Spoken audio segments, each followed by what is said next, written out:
Alright, continuing with 8.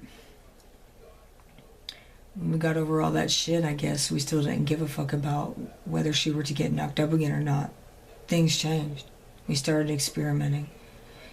At first, it started off with us just wrestling around, slamming each other into things. Then that turned into excessive biting. Scratching and choking was soon to follow.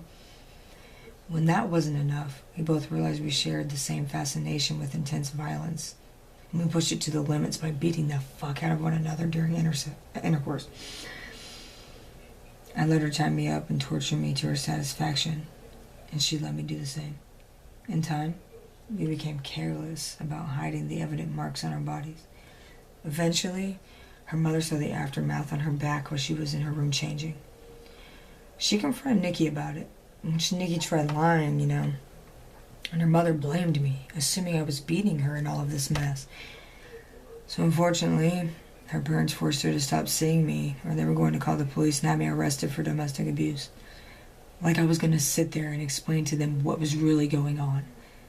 I let them have the satisfaction of never talking to her or seeing her again. We were pretty fucking violent too. It's even crazy to think about. But anyway, that's why I no longer like getting to that point, because I can lose control and destroy you. I don't want to be that person for you, Tiffany. Is Nikki the same girl that came to visit you in the hospital? I sighed with guilt. Yeah, that'd be her. So, you both reconnected. Recently, yes, I guess you could say that. Tiffany just pressed her lips together while nodding. She was your first love, huh? I just stared off, feeling tension surface between us. Now that Tiffany was aware of Nikki and her past, things weren't going to be the same if she were to ever come around. I can accept that, even though I didn't have to. Tiffany hugged her knees, clearing her throat to speak. Have you seen her lately? What relevance does that hold for you?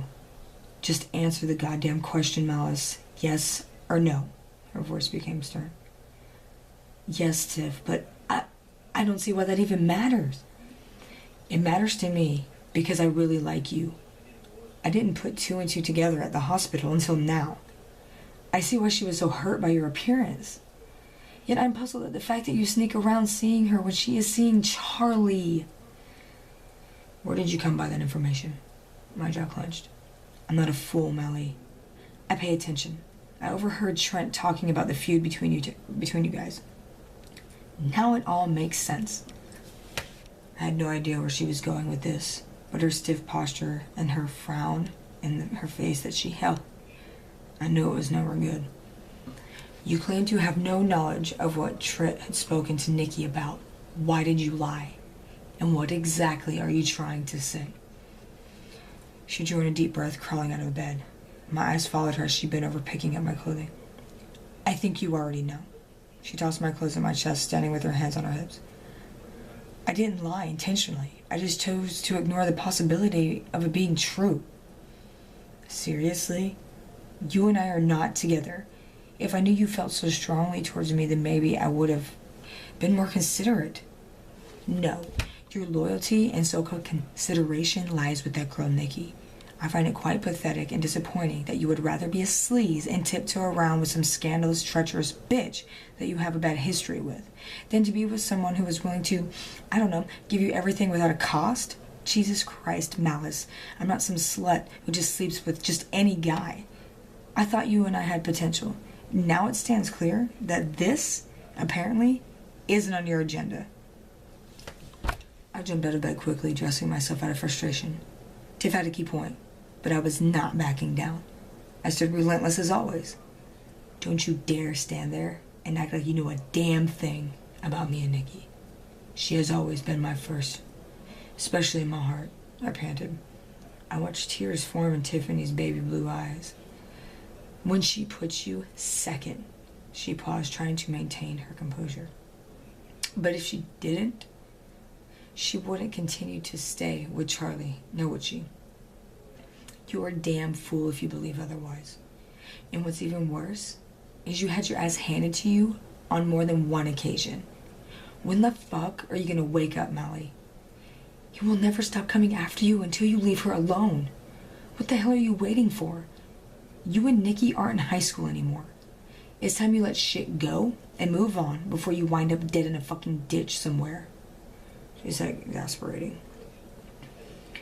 I ran my hands through my hair, trying not to tear it out by the root, searching for words that were just too late to repair her heart.